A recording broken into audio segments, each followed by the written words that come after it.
Бидний ойрд банк хай класс хүчит буудлуудад очиж дуулж байгаа. Өнөөдөр би офис орч визний мөнгө авчаад дээд солиулаад тэг буцаад харчихсан чинь яг exchange хажуу заяа юм нэг боботины газар эдэн. Тэгээ би бүр бүүн баяр шууд ороод шууд нэг боботи аваад түргэд бүр гоё боботи ууй гэхээр дандаа хаагардаг боботи идэг. За тэгээ тэр нэг амдгүй заваа. Энэ бол яг нөгөө нэг Шангрилагийн нэг 2 дахь хүртэл 3 дахь хүртэл авдаг гэсэн тэр боботитэй амар адилхан байсан. За тэгээ Uber дуудаад тарьсан чинь бүр амар гоё юм шиг ирсэн. Тэгээ ороод гэл хуцас олчоод тэг өнөөдрийн хай класс хүчит буудалд ирсэн. Өнөөдөр болохоор Колумбусын найзтайгаа хамт тоглолтод орноо. Тэг энэс мас саксофонист. Hola America.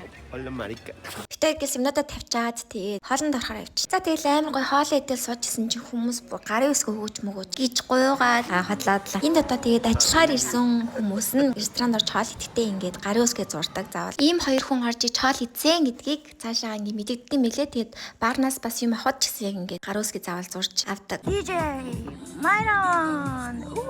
За тэгээд бид хоёрын өнөөдрийн тоглолтыг тайзны нээлээ. Тэгээд манай найз саунд чекээ хийж ин. Тэгээд тэрний дараа би саунд чекээ хийгээд бид хоёр нийт 3 сет хамтдаа байсан. Хамт исэн болохоор илүү тийм амархан ажил болоод дууссан. Тэгээд аюу гойсан.